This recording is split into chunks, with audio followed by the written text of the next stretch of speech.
Baiklah, jadi di sini dalam proses sintesis dari hormon tiroid pasti akan menggunakan dua komponen penting yang kita kenal dengan iodium dan tiroglobulin.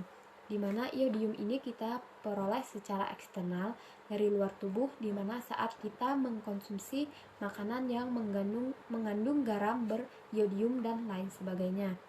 Sedangkan tiroglobulin sendiri memang sudah disintesis secara alami dalam tubuh kita dengan jumlah yang memadai. Dua komponen penting ini sangat penting dan saling mensupport untuk menghasilkan hormon tiroid yang optimal dengan baik dalam tubuh kita.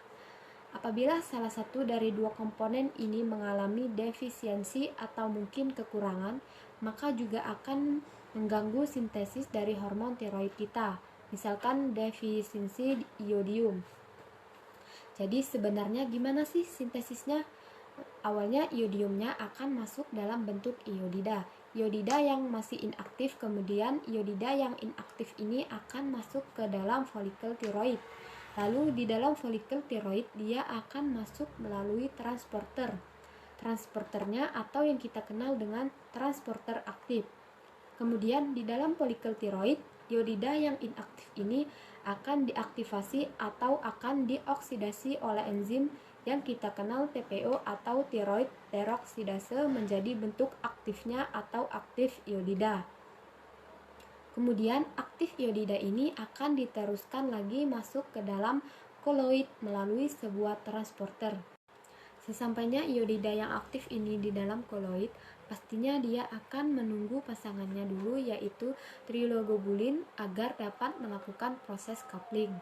Tiroglobulin sendiri disintesis di folikel tiroid oleh vesikel-vesikel. Lalu vesikel-vesikel yang berisi tiroglobulin tersebut akan dikeluarkan menuju ke koloid secara eksositosis. Sesampainya di koloid, maka tiroglobulin dan iodida tersebut akan melakukan proses coupling untuk membentuk MIT dan DIT, di mana MIT ini adalah monoiodida tirosin dan DIT adalah diiodotirosin, di mana jika satu MIT dan DIT bergabung, maka akan membentuk T3 atau yang kita kenal dengan triiodotirosin.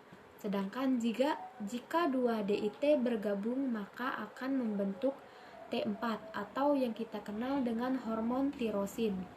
Kemudian MIT, DIT, dan T3, T4 akan dikemas dalam suatu bentuk vesikel, lalu akan dikembalikan lagi menuju ke dalam folikel tiroid secara endositosis.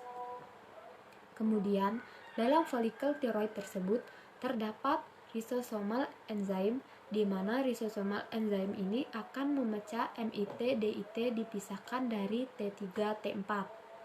Kemudian, hormon tiroid T3 dan T4 akan diteruskan ke sirkulasi dan menuju ke sel-sel target di tubuh kita. Sedangkan MIT dan DIT akan didaur ulang kembali dan iodidanya tersebut akan digunakan untuk pembentuk hormon tiroid yang baru.